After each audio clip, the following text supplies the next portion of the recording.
সম্মানিত আশিকের রেজবিগণ এবং তরিকতের ইমানদার মুসলমান, আসসালামু আলাইকুম ওয়া রাহমাতুল্লাহ। আজকের আলোচ্য বিষয় হলো রেজবি বেশে সাধু নামে ডাকাতের মুখোশ উন্মোচন। এই সাধু নামে ডাকাতের ব্যবহৃত নাম হলো সবির আহমদ মজুমদার রেজবি, আবার অনেকের কাছে সবির মস্তান হিসেবে পরিচিত। এই ডাকাত কুমিল্লা শাসনগাছার ফালফারা মজুমদার বাড়ির বাসিন্দা। আপনারা তার এলাকায় খবর নিয়ে দেখেন, তার বন্ডামির কারণে তাকে তার সমাজ থেকে আলাদা করে দিয়েছে, বাহির করে দিয়েছে এবং তাকে বাড়ির রেজবিয়া মসজিদ হইতে নিষিদ্ধ করে দেয়া হয়েছে। আমি 2-4-6 দিন নয়, বরং 2-4-6 বছর তার সাথে চলাফেরা করেছি, অর্থাৎ তার বাড়িতে ঘন ঘন গিয়েছি এবং তার খুব কাছ থেকে তার সকল কর্ম আমি দেখেছি এবং তার খুব কাছের লোক হিসেবেও আমি গণ্য হয়েছিলাম। তার এতটাই কাছে পৌঁছেছিলাম এবং সে আমার সাথে এতটাই মিশেছিল যে সে খেতে বসলে তার পাতের খাবারটা পর্যন্ত আমাকে না দিয়ে খায়নি। তার সম্পর্কে শুনে আমি যখন প্রথম তার সাথে দেখা করতে যাই, আমি তখনই রেজবি মৌলার কাছে আরজি জানাই এবং নিয়ত করেছিলাম যে সে ভালো নাকি খারাপ, ভালো হলে কতটা ভালো এর শেষ কোথায় আমি দেখে নিব। যাচাই বাছাই করে যদি দেখি সে সত্য, তবে তার সাথে সম্পর্ক কিংবা চলাফেরা করব, আর যদি যাচাই বাছাই শেষে দেখি যে সে মিথ্যা ভণ্ড, তাহলে তার থেকে নিজে দূরে থাকব এবং অপরকে সতর্ক করব। এই শপথ করে আমি তার রহস্য উন্মোচনে লেগে যাই এবং সর্বদাই তাকে পরীক্ষার নজরে রাখি। এভাবে তার 1-2-5 10টা ভুল এবং বদ আকীদার সাক্ষী হওয়ার পরেও তাকে বুঝতে দেই নাই যে আমি তাহার গুমর জেনে যাচ্ছি, কারণ সে যদি জানতে পারে আমি তাহার গুমর জেনে যাচ্ছি, তাহলে সে সতর্ক হয়ে যাবে, আমাকে দূরে সরিয়ে দেবে এবং তার দৌড় কতখানি, তার সীমানা কোথায় এবং তার রহস্য আমি উন্মোচন করতে পারবো না। তাই আমি নীরবে 2-4-6 দিন নয়, বরং 2-4-6 বছর তাকে নজরে নজরে রেখেছিলাম এবং তার বহু বহু বদ আকীদার সাক্ষী আমি নিজেই। আমি তার বাড়িতে গিয়েছি এবং আমি তার সাথে চলাফেরা করেছি এবং ভবিষ্যতেও চলাফেরা করার চিন্তা ভাবনা করেছিলাম, যদি যাচাই বাছাই শেষে সে সত্য বলে প্রমাণিত হয়। সে আমার ব্যক্তিগত কোনো শত্রু নয়, সে আমার সম্পদ দখল করে নাই কিংবা আমিও তার সম্পদ দখল করি নাই। তার বাড়ি এক জেলায় আর আমার বাড়ি আরেক জেলায়, তাহলে আমি এমনি এমনি বিনা কারণে কেন তার বিরোধিতা করব বলেন? সবির মস্তান নামক ভণ্ড সে রেজবি বেশে সাধু নামে ডাকাত। এই ডাকাত আমি সহ অনেক মানুষের সামনে দোপ বাজনা ছাড়া, মসজিদ ছাড়া, কোনো প্রকার খুতবা দেয়া ছাড়াই তার বাড়িতে তার রুমে বসে একটি ছেলে ও একটি মেয়েকে বিবাহ বন্ধনে আবদ্ধ করিয়ে দিয়েছে এবং বিয়ের স্বীকৃতি দিয়েছে শুধুমাত্র এই কথার দ্বারাই যে যাও, আজকে থেকে তোমরা দুজন স্বামী স্ত্রী। ছেলে মেয়ে যখন এই ডাকাতের কাছে জানতে চাইল, হুজুর, মানুষ প্রমাণ চাইলে অথবা প্রমাণ দেখানোর প্রয়োজন হলে কিভাবে বিয়েটা প্রমাণিত করব? এই ডাকাত তাদেরকে সমাধান দিল যে তোমরা হসপিটালে গিয়ে ডাক্তারের কাছে ডাক্তারের মাধ্যমে একটা সার্টিফিকেট করে নিবা, তাহলেই প্রমাণিত হয়ে যাবে। নাউজুবিল্লাহ, নাউজুবিল্লাহ। অথচ আমার দয়ার নবী পাক সাল্লাল্লাহু আলাইহি ওয়াসাল্লামের আদর্শ মুবারক এবং রেজবি মাওলা কিবলা কাবার আদর্শ আকীদা হলো হালাল এবং হারাম বিবাহের মধ্যে পার্থক্যই হলো দপ বাজনা, তাও আবার 2-এর অধিক বাজাতে হবে এবং ছেলের বিবাহ কার্য সম্পন্ন করতে হবে মসজিদে। এই ডাকাত নবীজির আদেশ মুবারক অমান্য করে রেজবি মাওলার আদর্শ আকীদার পরিপন্থী হয়ে চলার পরেও কি সে ওলি বা আউলিয়ার অন্তর্ভুক্ত হতে পারে কিংবা আধ্যাত্মিক জ্ঞানের অধিকারী হতে পারে? আপনাদের বিবেকের উপর ছেড়ে দিলাম, আপনারাই ফতোয়া দেন, কি ফতোয়া দিবেন এই ডাকাতকে। এবং এই ডাকাত আরো বলে যে ইমান হলো 2 প্রকার, এক প্রকার ইমান হলো কোরআন হাদিস ভিত্তিক আর আরেক প্রকার ইমান হলো দেহ ভিত্তিক, আর দেহ ভিত্তিক ইমানই হলো আসল ইমান, এটাই মূল এবং প্রধান। অথচ পবিত্র কোরআন কিতাবে দলিলাদি রয়েছে এবং স্বয়ং আল্লাহ বলেছেন এবং রেজবি মাওলা প্রকাশ করেছেন, শিক্ষা দিয়েছেন যে একমাত্র ইমানের মূল নবী মুহাম্মদ রাসূল সাল্লাল্লাহু আলাইহি ওয়াসাল্লাম, তিনিকে সর্বগুণে মানার নামই হলো ঈমান এবং আমার দয়াল নবীজিকে জানার চাইতে বেশি ভালোবাসলেই মুমিন। এবং আমার দয়াল নবীজি বলেছেন, আমি দুনিয়া হইতে শরীয়তে পর্দার মাধ্যমে তোমাদের চক্ষুর অন্তরাল হওয়ার পরে তোমরা কোরআন ও হাদিস এই 2টা জিনিসকে আঁকড়ে ধরবা। এমনি ভাবে আঁকড়ে ধরবা যেমনি ভাবে দাঁতের মারি দাঁতকে আঁকড়ে ধরেছে, তাহলে তোমরা কখনোই পথভ্রষ্ট হবে না, ঈমান হারা হবে না। দয়াল নবীজি বলেছেন কোরআন হাদিসের অনুসরণ করতে, কোরআন হাদিসকে আঁকড়ে ধরতে, এবং দয়াল নবীজি বলেছেন কোরআন হাদিসই প্রধান। আর এই ডাকাত বলে দেহভিত্তিক ইমানই নাকি প্রধান। আল্লাহ বলেছেন এবং রেজভী মাওলা শিক্ষা দিয়েছেন একমাত্র ইমানের মূল নবী মুহাম্মদ রাসূল সাল্লাল্লাহু আলাইহি ওয়াসাল্লাম। আর সে আল্লাহ রাসূলের পরিপন্থী হয়ে রেজভী মাওলার বিরোধিতা করে রেজভী মাওলার উপরে গিয়ে সে ইমানকে দুই ভাগে ভাগ করেছে, কোরআন হাদিস ভিত্তিক ইমান আর দেহ ভিত্তিক ইমান। আল্লাহ বলেন নবীজি ইমান, দয়াল নবীজি নিজে বলেন নবী নিজে ইমান, রেজভী মাওলাও বলেন দয়াল নবীজি ইমান, আর এই ডাকাত বলে দেহই নাকি আসল ইমান। বিবেক বিচার আপনারাই করুন, ফতোয়াও আপনারাই দেন, আমি শুধু প্রকাশ করে যাই। শুধু তাই নয়, এই ডাকাত বলে রেজভী আমাদের কে শিখিয়েছেন, আমরা রেজভীকে কতটুকু চিনি, জাস্ট কয়েকটি ফতোয়াই জানি, এই করা যাবে না, সেই করা যাবে না, অমুকের সাথে চলা যাবে না, তমুকের সাথে সম্পর্ক রাখা যাবে না। এই ফতোয়া আমার শিখে কোনো লাভ নেই যদি আমার দেহ শুদ্ধ না করতে পারি। অথচ ফতোয়া কি? ফতোয়া মানে হলো ফয়সালা। কিসের ফয়সালা? ইমানের ফয়সালা। অর্থাৎ কোন পথে কিভাবে চললে ইমান রক্ষা হবে আর কোন পথে কিভাবে চললে আমাদের ইমান ধ্বংস হয়ে যাবে সেই বিষয়ের সমাধান। অর্থাৎ ফতোয়া মানে হলো দয়াল নবীজির আদর্শ আকীদা। আর এই ডাকাতের নাকি ফতোয়া শিখে লাভ নাই, ফতোয়া না শিখে আবার সে দেহ শুদ্ধ করতে চায়। দয়াল নবীজির সাধনা বাদ দিয়ে দেহ সাধনায় লিপ্ত হয়েছে এই শয়তান ভণ্ড জিন সাধক ডাকাত। অথচ দয়াল নবীজি বলেছেন জেনে শুনে আমি নবীর একটা সুন্নতকে যে ছেড়ে দিবে সে আমার উম্মত নয়। অথচ তাদের কাছে কোরআন হাদিসের গুরুত্ব নেই, সুন্নাতের উপর কোনো গুরুত্ব নেই, তাদের গুরুত্ব দেহের উপর। নাউজুবিল্লাহ, নাউজুবিল্লাহ। কোরআন হাদিস শরীফ থেকে মহান মুর্শিদ রেজভী মাওলা কেবলা কাবা শিক্ষা দিয়েছেন আরব দেশকে সৌদি আরব বলে সম্বোধন করা কুফরি। কারণ আরব দেশের নাম আমার দয়াল নবী পাক সাল্লাল্লাহু আলাইহি ওয়াসাল্লাম নামকরণ করেছেন জাজিরাতুল আরব, এবং দলিলেও তাই পাওয়া যায়। আর তৎকালীন সময় এক বাদশার বাবার নাম ছিল বাদশাহ সৌদ, এবং বাদশাহ তার শাসনামলে দয়াল নবীজির করা নামকরণ জাজিরাতুল আরব নাম মুবারকখানা বাদ দিয়ে সে তার বাবার নামে দেশটির নামকরণ করে সৌদি আরব হিসেবে।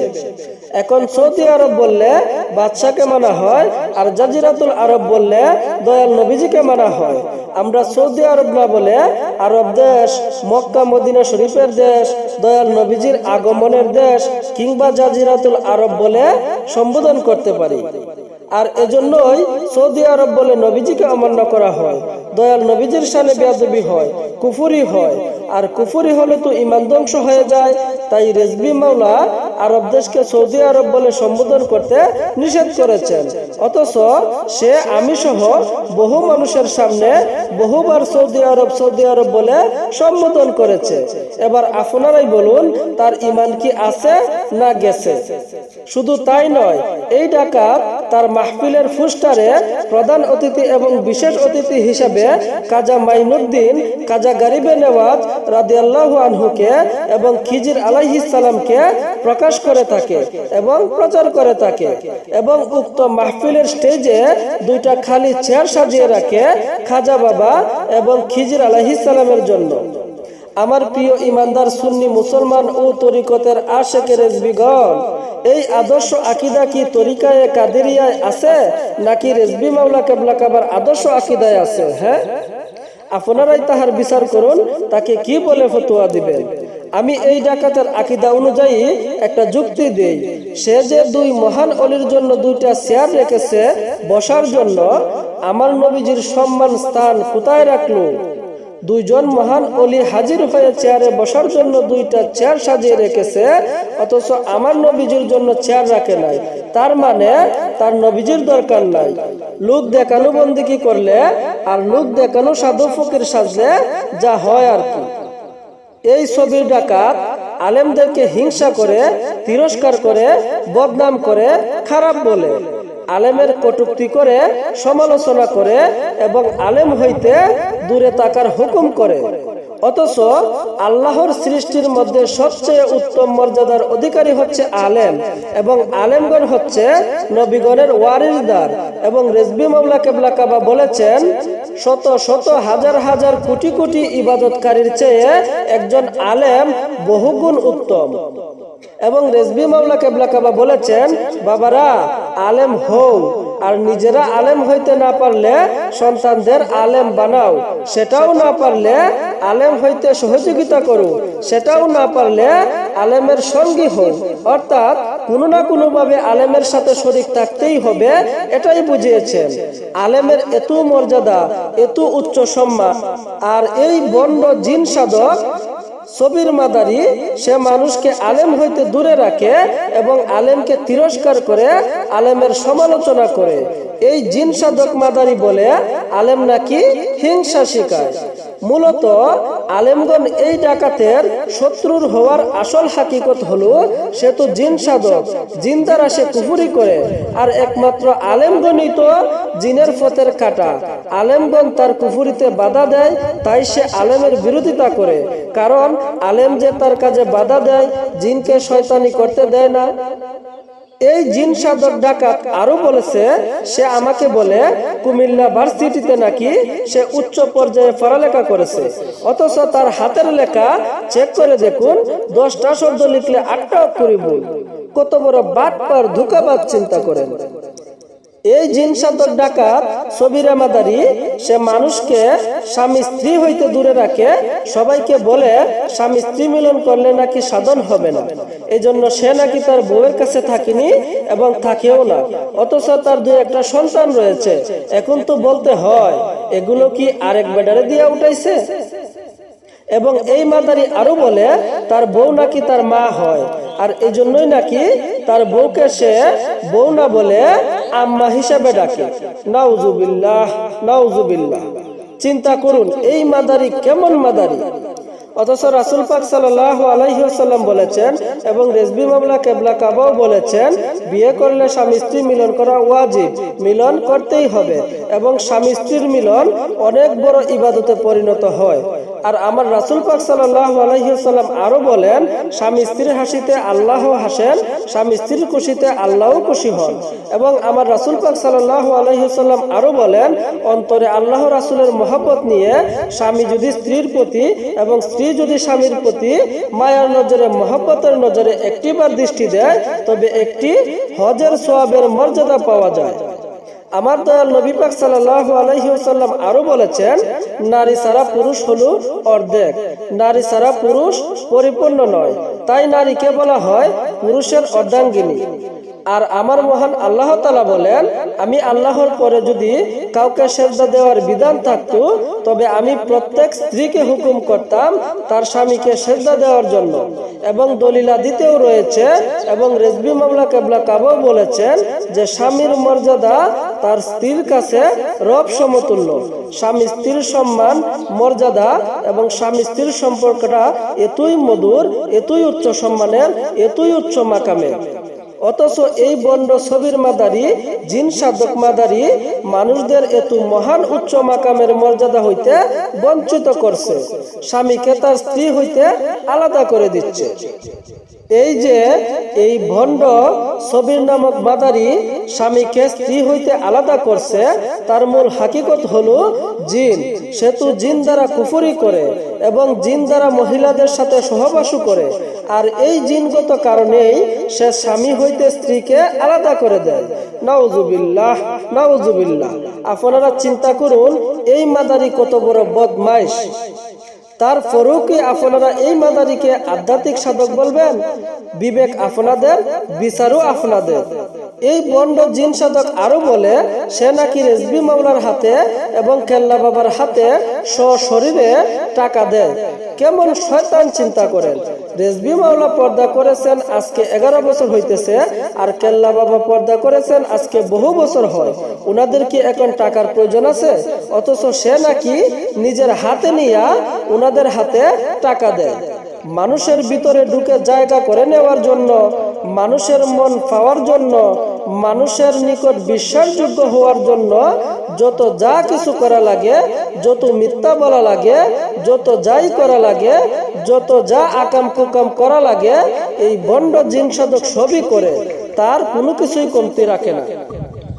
এই বন্ড জিন সাধক আরো বলে, দুনিয়াতে নাকি আলেম নাই, এলেম নাই, মাদ্রাসা নাই, আর মাদ্রাসায় পড়লে নাকি শয়তান হয়। সে নাকি ছোটবেলায় একদিন মাদ্রাসায় গিয়েছিল পড়ালেখা করতে, আর সেদিনই নাকি বই খাতা দিয়ে শিক্ষককে পিটাই আসছে। তারপর আর জীবনেও কোনোদিন মাদ্রাসায় যায়নি, তাই সে তার ছেলেকে বুবা বানিয়ে রেখেছে, অথচ তার ছেলে একটা প্রতিবন্ধী।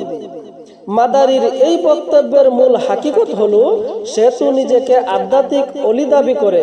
এখন মানুষ যে বলবে সে এত বড় আধ্যাত্মিক ওলা লোক, সে দুনিয়ার সকল মানুষের চিকিৎসা করে, অথচ নিজের ছেলেকেই ভালো করতে পারে না, সে আবার কিসের আধ্যাত্মিক অলি? এই গুমর যে ফাঁস হয়ে যাবে, তাই সে মিথ্যা বলে মানুষকে বুঝ দেয় যে তার ছেলেকে সে বুবা বানিয়ে রেখেছে। কত বড় মালাউন চিন্তা করে। এই বন্ড জিন সাধক সে নামাজের কিছু অংশ পরে বিদ্যুতিক পাকা ছাড়া এবং কিছু অংশ পরে বিদ্যুতিক পাকার বাতাসের সাহায্যে। এটা কি রেজবি মাওলা কেবলা কাবা আমাদের শিক্ষা দিয়েছেন, নাকি এটা রেজবি মাওলা কেবলা কাবার আদর্শ আকীদা? হ্যাঁ, এই সবির নামক ভণ্ড জিন সাধক সে ওয়াদা দিয়ে ওয়াদা ভঙ্গ করে। সে আমি সহ বহু মানুষের সামনে নিজে থেকেই একটি মেয়েকে ওয়াদা দিয়েছে একটি সন্তান তাকে দিবে। মেয়েটি কিন্তু তার কাছে চায়নি, সে নিজে থেকেই বলেছে এবং আল্লাহ রাসূলের কসম করে বলেছে যে তার একটি ছেলে সন্তান হবেই হবে। বিনিময়ে সন্তান হওয়ার পর মেয়েটির কাছে একটি বড় সাইজের মহিষ কিংবা গরু দাবি করে। তারপর মেয়েটি তার শর্তে রাজি হয়। তারপর মেয়েটিকে সে যেভাবে চলার নিয়ম কানুন দিয়েছে, মেয়েটি হুবহু ভাবে চলাফেরা করে। এমনকি তাকে না জানাইয়া মেয়েটি ঘরের চৌকাটের বাহিরেও পর্যন্ত যায়নি। এমনই ভাবে মেয়েটি তার কথা মেনে চলেছে। এবং সন্তান হওয়ার কাছাকাছি সময় আসলে মেয়েটির গর্ভে যখন সন্তান না হওয়ার আলামত বুঝতে পারা যায়, তখন তার কাছে জানালে সে বলে, বিশ্বাস না করলে হসপিটালে গিয়ে আলতা করে দেখো, আমি ওয়াদা দিলাম বাচ্চা গর্ভে আছেই আছে। তারপর আলতা করার পর রিপোর্টে যখন বাচ্চা গর্ভে আসেনি, তখন সে বলে এটা আধ্যাত্মিক বাচ্চা, তাই আলতার রিপোর্টে উঠেনি। কারণ আধ্যাত্মিক জিনিস কিংবা আল্লাহর কুদরত আর দেখা যায় না।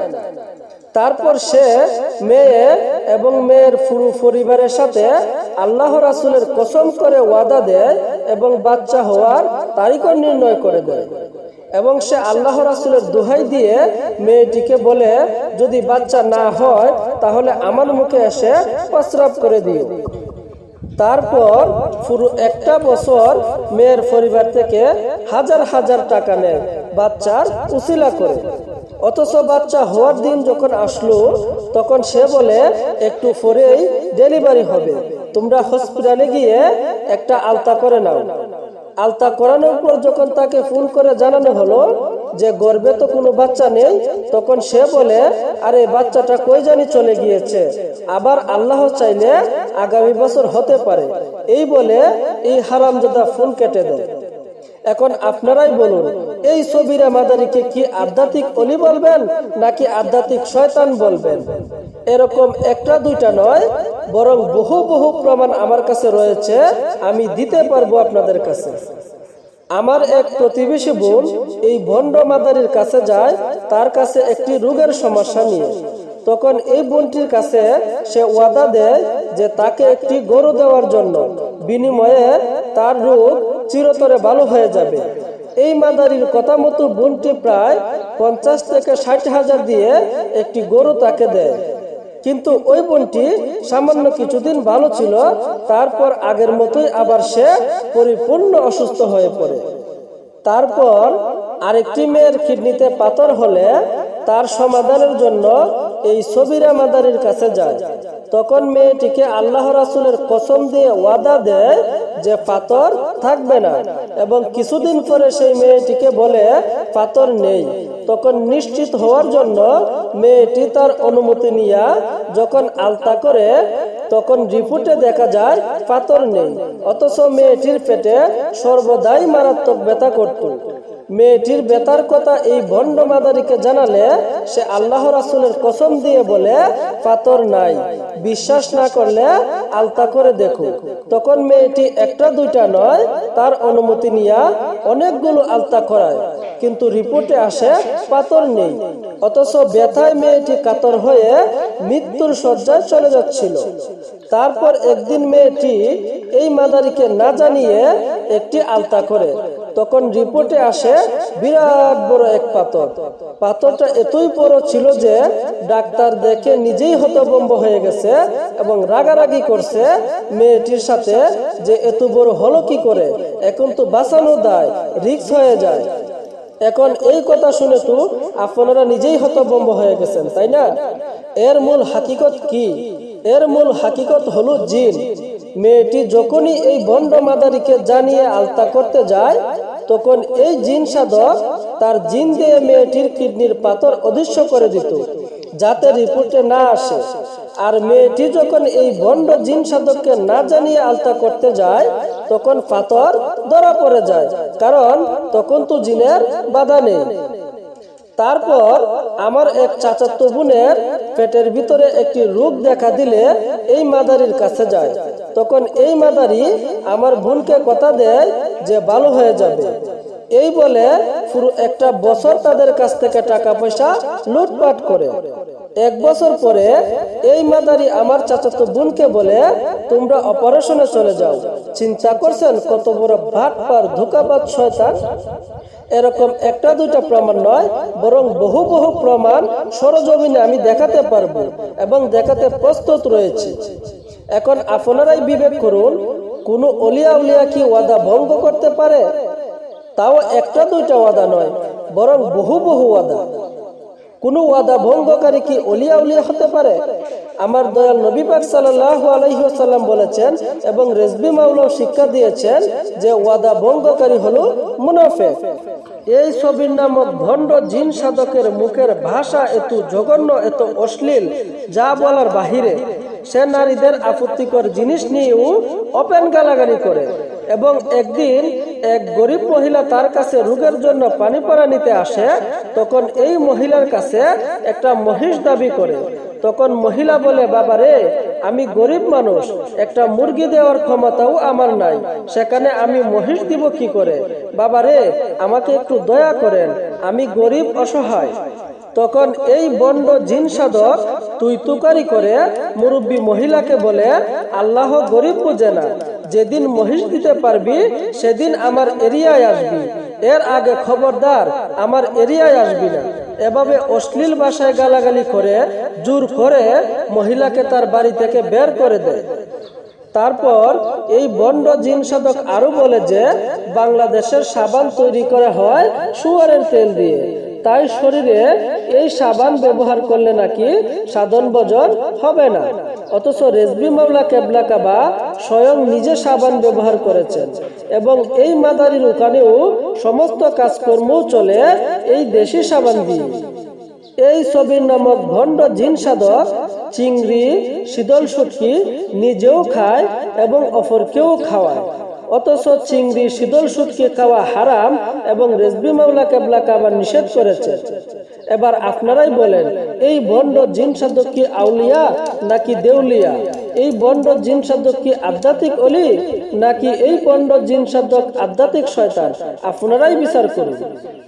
শুধু তাই নয়, এই ছবির নামক ভণ্ড জিন সাধক মানুষকে তার স্ত্রী হইতে আলাদা করে, মানুষকে তার স্ত্রীর মিলন হইতে দূরে রেখে সেই মানুষের আড়ালে এই ভণ্ড জিন সাধক নারীর সাথে মিলনের ওয়াদা দেয় এবং এটার সাক্ষী আরো দুই একজন সহ স্বয়ং আমি নিজেই আমার উপস্থিতিতেই বলেছে।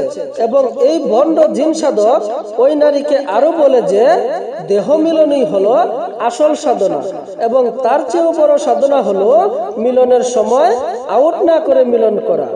এবং সে ওই নারীর সাথে গোপনে সুযোগ করে মিলন করবে বলে সেই ওয়াদাও দিয়েছে। নাউজুবিল্লাহ, নাউজুবিল্লাহ। চিন্তা করুন কত বড় লুচ্চা বদমাশ। এই ভণ্ড জিন সাধক আরো বলে যে তার নাকি একটা এতিমখানা আছে, কোথায় আছে সেটা কেউ জানে না, এবং সেই এতিমখানার ছাত্র নাকি সবাই একরকম এবং সবাই নাকি এক সমান, কিন্তু দেখা যায় না। তার এই এতিমখানা দেখতে চাইলে নাকি 12 বছর সাধনা করতে হবে। এই ভণ্ড তার এতিমখানা না দেখা যাওয়ার মূল হাকিকত হলো জিন। সে যেই এতিমখানার কথা বলেছে এগুলো জিনের কথা বলেছে, আর জিন তো দেখা যায় না অদৃশ্য। এই মাদারি কত বড় ধোঁকাবাজ শয়তান, চিন্তা করুন। আসলে এই ভণ্ড মাদারির কি দোষ? সে যা বলে পাবলিক তো সরল মনে তাই খাইতেছে, তাহলে তার বলতে বাধা কোথায়? আপনারা যারা এই ভণ্ড জিন সাধকের নিকট গিয়েছেন, আপনারা তার একটা বিষয় খেয়াল করবেন। সে কিন্তু সব সময় মাদ্রাসার শিক্ষা হইতে, কোরআন হাদিস কিতাব হইতে মানুষদের দূরে রাখে, আলেম হইতে দূরে রাখে এবং অন্যান্য অলিদের থেকে দূরে রাখে। সে বলে অন্য অলিদের কাছে গেলে আমার কাছে আইসো না, আমার কাছে আসলে অন্য কারো কাছে যাইতে পারবা না।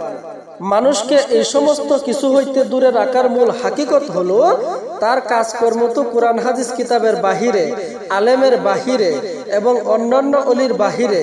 তাই তার কাজকর্ম কোরআন হাদিসের কিতাবের সাথে মিলালে কিংবা আলেমের কাছে গেলে কিংবা অন্যান্য অলির কাছে গেলে তো তার ভণ্ডামির গুমর ফাঁস হয়ে যাবে। এজন্যই মূলত এ সমস্ত কিছু হইতে মানুষদের দূরে রাখে। সবির মস্তান নামক এই ভণ্ড জিন সাধক সম্পর্কে উপরে বর্ণিত সমস্ত বদ আকিদার কর্ম এবং আল্লাহ বিরোধী কর্ম, রাসূল বিরোধী কর্ম, রেজভি বিরোধী কর্ম করা জানা সত্ত্বেও যদি আপনারা তার প্রতি অন্ধবিশ্বাস নিয়ে আপনাদের ঈমান আমল ধ্বংস করেন, তাতে একান্তই আপনাদের ব্যক্তিগত ব্যাপার। এবং তার সম্পর্কে সমস্ত বদ আকিদা জানা সত্ত্বেও যদি তাকে আপনারা গ্রহণ করেন, তাহলে রেজভি মাওলার মুরিদ দাবি করে রোজ হাসরের দিনে কোন মুখে রেজভি মাওলার সামনে দাঁড়াবেন সেই বিবেক বিবেচনাও আপনাদের। তবে আপনাদের একটা কথা মনে করে দিচ্ছি, রেজভি মাওলা কেবলা কাবা বলেছেন আমার মুরিদের মধ্যে যারা আমার শাফায়াত পাবে তারা আমার বরই গাছের নিচটাই ভরবে না, অথচ আমার কোটি কোটি মুরিদান। এবং রেজভি মাওলা কেবলা কাবা আরো বলেছেন যে আমার আদর্শ আকীদা স্বয়ং রাসূল পাক সাল্লাল্লাহু আলাইহি ওয়াসাল্লামের আদর্শ আকীদা। এই আদর্শ আকীদা যার মধ্যে থাকবে, এই আদর্শ আকীদা যে কর্মের মাধ্যমে পালন করবে এবং এই আদর্শ আকীদা মতো যে জীবন পরিচালনা করবে, সেই আমার ভক্ত মুরিদ হিসাবে গণ্য হবে। আর এই আদর্শ আকীদা যার মধ্যে থাকবে না, সে আমার ভক্ত মুরিদ নয়। তাহলে মনে রাখবেন, কালো টুপি কালো জুব্বা পরিধান করলেই কিংবা রেজবি করলেই কিন্তু ইমানদার কিংবা বেহেশতি নয়। রেজভি মাওলা কেবলা কাবা বলেছেন আমার নবীজির একটা সুন্নাত যদি কেউ ছেড়ে দেয় তবে সে মুসলমানই নয়, আর আউলিয়া তো বহু দূরের কথা। এবং রেজভি মাওলা কেবলা কাবা আরো বলেছেন মিথ্যাবাদী মালাউন, মুসলমান নয়, আর আধ্যাত্মিক সাধক তো বহু দূরের কথা। এই ভণ্ড জিন সাধক সবিরা মাদারি সে আধ্যাত্মিক অর্থটা কি এইটাই জানে না, অথচ সে নিজেকে আধ্যাত্মিক অলি দাবি করে। আর রেজভি মাওলা কেবলা কাবা কি কোনোদিন বলেছেন যে আমি রেজভি অলি? অলিরা কখনো নিজের প্রশংসা নিজে করে? রেজভি মাওলা বলেছেন এবং নবী পাক সাল্লাল্লাহু আলাইহি ওয়াসাল্লাম বলেছেন যেই ব্যক্তি নিজের প্রশংসা নিজে করে সে কবিরা গুনাহ করে। নিজের প্রশংসা নিজে করা কবিরা গুনাহ, আর 3টি কবিরা গুনাহ করলে সে কাফের হয়ে যায়। আর সেই সবিরা মাদারি 3 বার নয়, বরং সে কথায় কথায় সে নিজেকে আধ্যাত্মিক অলি হিসাবে দাবি করে। যেখানে রেজভি মাওলা কেবলা কাবা নিজের প্রশংসা তো দূরে থাক, রেজভি মাওলার নামের সাথে লকব লাগাতেই নিষেধ করেছেন। তারপরেও যদি আপনাদের বিবেক নাড়া না দেয়, তারপরেও যদি আপনারা অন্ধবিশ্বাস করেন, তাহলে আপনারা জাহান্নামে যান, তাতে আমার কি? আমাকে প্রকাশ করার দায়িত্ব রেজভি মাওলা কেবলা কাবা দিয়েছেন, আমি প্রকাশ করেছি। আপনারা তো আধ্যাত্মিক নাম শুনেই পাগল হয়ে যান। আরে আধ্যাত্মিক অর্থ হলো উচ্চ জ্ঞান, গভীর জ্ঞান। এই উচ্চ জ্ঞান কি রেজভি মাওলা কি আমাদের প্রকাশ করে যাননি? রেজভি মাওলা কি আমাদের শিক্ষা দেননি? এই বন্ড জিন সাধক মাদারিকে শিক্ষা দেওয়ার জন্য কি রেজভি মাওলা কেবলা কাবা রেখে গিয়েছেন নাকি? হ্যাঁ, আরে জ্ঞান কে? জ্ঞান কত প্রকার কাকে বলে আপনারা কি তা জানেন? নবীজি জ্ঞানী নয়, বরং নবীজি নিজেই জ্ঞান, আর আমরা সেই জ্ঞান গ্রহণ করে হই জ্ঞানী বা আলেম। তাহলে জ্ঞান হলো আমার দয়াল নবীজি পাক সাল্লাল্লাহু আলাইহি ওয়াসাল্লাম। আর দয়াল নবীজি কে? দয়াল নবীজির রহস্য তত্ত্ব বেদ কি রেজবি মাওলা কেবলা কাবা কি আমাদের কাছে প্রকাশ করে যাননি? রেজবি মাওলা কেবলা কাবা কি আমাদের সেই জ্ঞান শিক্ষা দেননি? দয়াল নবীজির হাকিকত রহস্যের পরিচয় কি রেজবি মাওলা কেবলা কাবা আমাদের দেননি? দয়াল নবীজির চেয়ে বড় জ্ঞান আর কি আছে? হ্যাঁ, রেজবি মাওলা কেবলা কাবার চেয়ে বেশি আধ্যাত্মিক কিংবা উচ্চ জ্ঞান বুঝনেওয়ালা, শিক্ষা দেওয়ানেওয়ালা আর কে আছে? হ্যাঁ, এই বন্ড মাদারি যে নিজেকে আধ্যাত্মিক বলে দাবি করে, আধ্যাত্মিক কত প্রকার, কি কি কাকে বলে, প্রত্যেকটি প্রকার আবার কত প্রকার ও প্রত্যেকটি প্রকারের কয়টি করে অর্থ রয়েছে এবং আধ্যাত্মিক শব্দটির কয়টি অর্থ রয়েছে সে যদি বলতে পারে তাহলে আমি আমার জিহ্বা কেটে ফেলবো, আর যদি না পারে তাহলে আপনারা তার জিহ্বা কেটে ফেলবো। আপনারা আমাকে নয়, আপনারা আমি ব্যক্তিকে নয়, আপনারা আমার কথাগুলোর বিচার করুন, তাহলে আপনারা লাভবান হবেন। আপনারা আপনাদের ঘুমন্ত বিবেককে জাগ্রত করুন, অন্ধবিশ্বাস ত্যাগ করুন এবং নিজের জ্ঞানের বিচার করুন। ইমানকে বেঁধে রেখে আপনি যত সাধনাই করুন, বুকে হাত দিয়ে বলুন আপনার মুক্তি হবে? হবে না। একমাত্র ইমানদারের জন্যই জাহান্নাম হারাম এবং জান্নাত ওয়াজিব। ইমান বাদে আপনি যত সাধনাই করেন না কেন আপনার জন্য জাহান্নাম হারাম হবে না। তাহলে এই ইমানের চেয়ে বড় সাধনা জগতে আর কি আছে? হ্যাঁ, আর এই মহামূল্যবান সাধনা ইমান হলো আমার দয়াল নবীজি পাক সাল্লাল্লাহু আলাইহি ওয়াসাল্লাম। আর আমাদের মহান মুর্শিদ রেজবি মাওলা কেবলা কাবা আমাদের ইমান শিক্ষা দিয়েছেন এবং দয়াল নবীজির হাকিকত তত্ত্ব বেদ রহস্য মুবারক প্রকাশ করে গিয়েছেন। রেজবি মাওলা কেবলা কাবার চেয়ে কি আর আধ্যাত্মিক বা উচ্চ জ্ঞানের বড় সাধক আছে কেউ? হ্যাঁ, নবীজির প্রেমে পড়ে স্বয়ং আল্লাহ নিজে আশেক হইয়া পাগল হইয়া নবীজিকে মাসুক বানান এবং আল্লাহ স্বয়ং স্রষ্টা হয়েও সদায় সর্বদায় আমার নবীজির তসবিহ জপেন। এমন মহব্বতের প্রশংসার মর্যাদার নবীর চেয়ে বড় সাধনা সৃষ্টি জগতে আর কি আছে? হ্যাঁ, আল্লাহ জান্নাত বানিয়েছেন নবীজির জন্য। যারা নবীজির সন্তুষ্টি অর্জন করবে তাদেরকে উপহার দেওয়ার জন্য।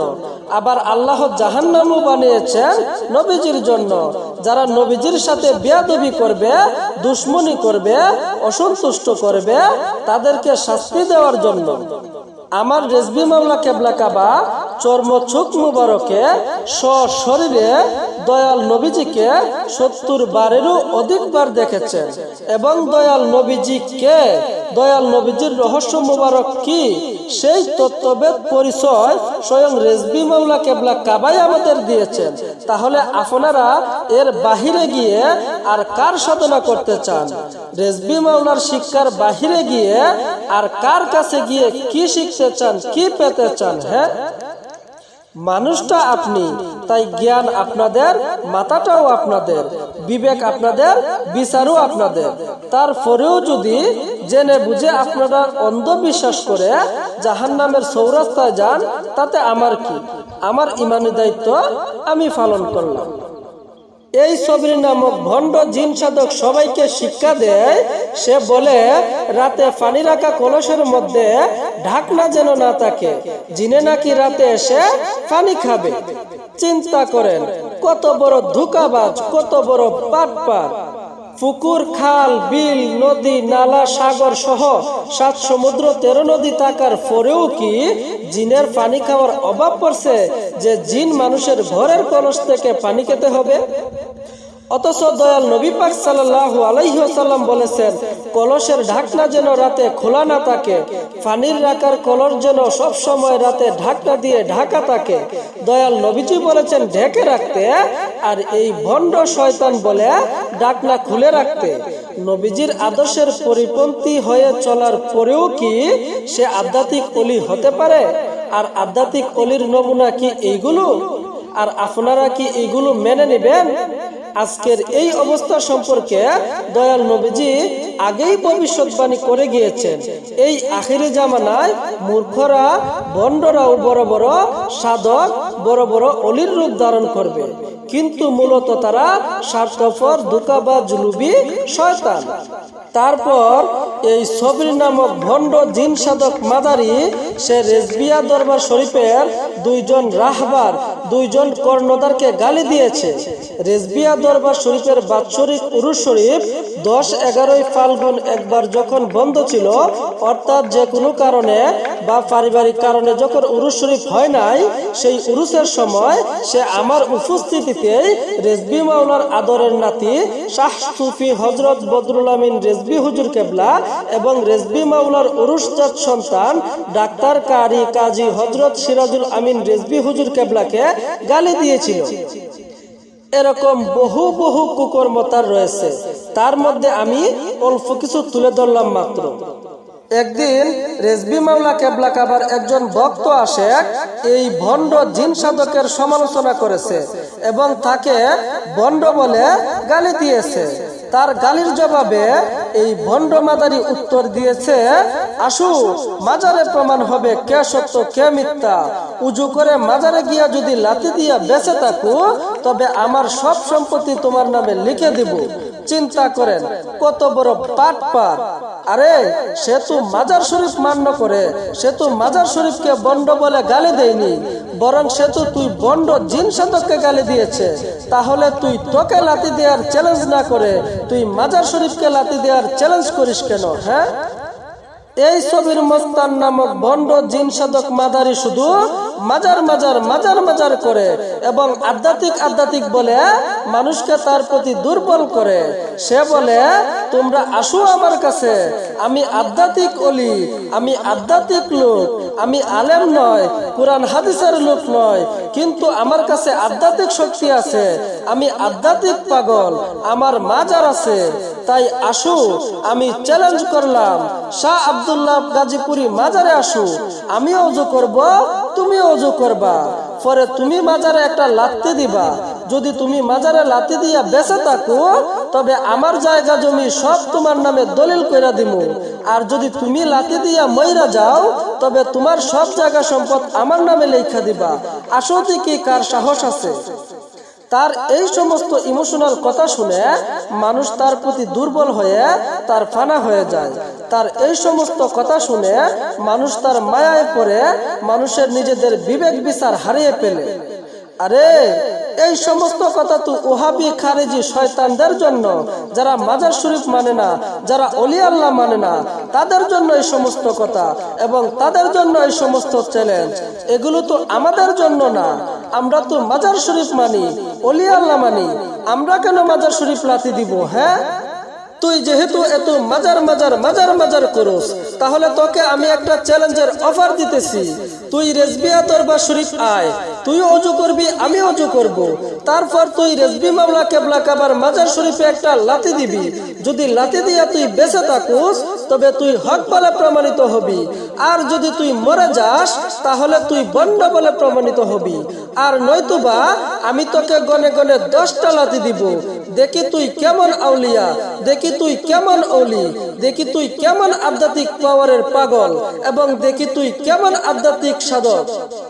যদি আমি তোকে লাথি দিয়া মরে যাই, তবে তুই সত্য বলে প্রমাণিত হবি।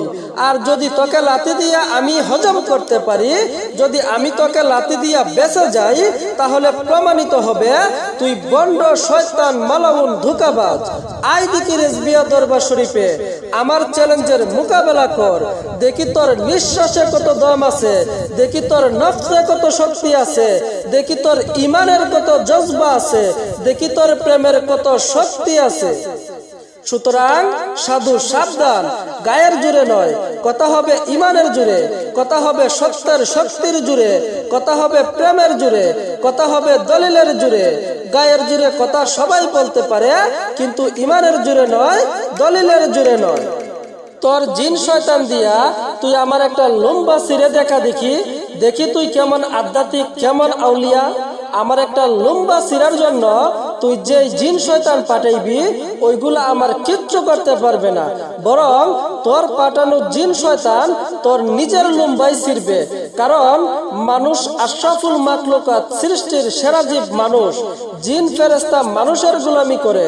জিন ফেরেশতা কিংবা শয়তান মানুষের চেয়ে কখনোই বড় নয়। আর আমি হলাম সেই আশরাফুল মাখলুকাত, সৃষ্টির সেরা জীব মানুষের মধ্যে একজন। আর আমার মুর্শিদ হলেন রেজবি মাওলা কেবলা কাবা, আর আমি হলাম তিনার আশেক এবং তিনি হলেন আমার মাশউক। কেবল আমার রেজবি মাওলা কেবলা কাবা তো নয়, বরং আমি রেজবি মাওলা কেবলা কাবা। আমি এমন এক প্রেম যাহা রেজবি হইতেই উদয়, আবার রেজবিতেই হস্ত। আমি এমন এক আগুন যাহা রেজবি হইতেই উৎপত্তি, আবার রেজবিতেই নিষ্পত্তি। আমার মহান আল্লাহ তাআলা বলেন, ইমানদার মুমিন আশেক প্রেমিকদের দিকে যদি কেহ তীর ছুঁড়ে মারে, তবে তাহা ওই ইমানদার মুমিন আশেক প্রেমিকদের বুকে নয়, বরং যে তীর ছুঁড়ে মেরেছে তার তীর তার উপরেই আঘাত আনবে। সুতরাং আমি আমার ব্যক্তিগত রাগে চাইলে তোর গুমর আরো বহুত আগেই ফাঁস করতে পারতাম, কিন্তু করিনি। কারণ আমি আমার দয়ালের কাছে বিচার দিয়ে বসেছিলাম। তোর গুমর ফাঁস করতে আমি আসি নাই, বরং স্বয়ং রেজবি মাওলা কেবলা কাবাই আমাকে পাঠিয়েছেন, এবং রেজবি মাওলা কেবলা কাবা আমাকে তোর গুমর ফাঁস করার হুকুম করেছেন। রেজবি মাওলা কেবলা কাবার হুকুমেই আমি তোর গুমর ফাঁস করতে বাধ্য হয়েছি। রেজবি মাওলা কেবলা কাবা বলেছেন, সত্য গোপনকারী কাফের। আর ওই রেজবির আশেক হয়েতু আমি এত বড় সত্য গোপন করতে পারি না। আমি লড়াই করতে তৈরি হইনি, বরং রেজবি মাওলা কেবলা কাবাই আমাকে লড়াই করতে তৈরি করেছেন। আমি মাঠে আসিনি, বরং রেজবি মাওলা কেবলা কাবাই আমাকে মাঠে পাঠিয়েছেন। আমি সাধু প্রেমিক সাজিনি, বরং রেজবি মাওলা কেবলা কাবাই আমাকে সাধু প্রেমিক বানিয়েছেন। সুতরাং সাধু সাবধান, হুঁশিয়ার। মাঠে যেহেতু একবার নেমেই গিয়েছি, এবার সত্যের জয় না দেখে, সত্য জ্ঞান প্রকাশ না করে এবং ভণ্ডদের মুখোশ উন্মোচন না করে খোদার কসম মৃত্যুর স্বাদ আমি গ্রহণ করব না। আমি জানি আমার এই আলোচনা শোনার পর থেকেই তোরা এখন আমায় মারার হুমকি দিবি। আমি জানি তোরা এবার আমায় হামলা করার চেষ্টা করবি। আমি এও জানি যে এখন তোরা আমায় হত্যা করার চেষ্টা করতে পারিস, কারণ তোদের ব্যবসায় আগুন লেগে যাবে, তোদের মানুষ ঠকানোর ব্যবসায় লোকসান হবে, তোদের মানুষের ঈমান হরণ করার ব্যবসা বন্ধ হয়ে যাবে, তোদের ধর্ম বিক্রি করে পয়সা কামানোর ব্যবসায় আঘাত আনবে, তোদের ভণ্ডামি মানুষ জেনে যাবে, তোদের গুমর মানুষের কাছে ফাঁস হয়ে যাবে। কিন্তু তাতে তোরা বড়জোর আমায় সাময়িক কষ্ট দিতে পারবি, বড়জোর তোরা আমার শরীরের চামড়াকে আঘাত করতে পারবি, বড়জোর আমার দেহকে ক্ষত করতে পারবি, কিন্তু খোদার কসম তোরা এই দেহ কিংবা শরীরের চামড়া ছাড়া আমাকে আঘাত করা তো দূরের কথা, আমাকে ছুঁতেও পারবি না। কারণ শরীর, চামড়া কিংবা দেহ এটা তো আমি নয়, বরং এটা আমার কাবার মাত্র। তোরা আমাকে এক মিনিটের জন্য দুনিয়া থেকে বিদায় করতে পারবি না, যতক্ষণ আমার দয়াল আমাকে বিদায় না জানাবে। সুতরাং মরণের ভয় আমি রেজবি গাজী সালমান দয়াল উর্ফে গাজী আশিক দয়াল অন্তত করি না। আমি মরে গেছি বহু বছর আগেই, তোরা এই মরারে আর কি বা মারবি? আমার মহান মুর্শিদ রেজবি মাওলা কেবলা কাবা সারা জীবন নবী নবী নবী নবী করেছেন এবং বলেছেন, সত্য রক্ষা করার জন্য ইমাম মাওলা হুসাইন রাদিয়াল্লাহু আনহু শহীদ হয়েছেন কারবালার ময়দানে। আমি রেজবি মরতে রাজি আছি, জীবন দিব বাংলার জমিনে, তবু হক কথা গোপন করব না। ঠিক তেমনি ভাবে আমি রেজবি গাজী সালমান দয়াল উর্ফে গাজী আশিক দয়ালের যতদিন দেহে প্রাণ আছে এবং থাকবে, ততদিন রেজবি রেজবি রেজবি রেজবি করে সত্যের পথে মরতে রাজি আছি, তবু সত্য গোপন কিংবা সত্য ছেড়ে দিব না।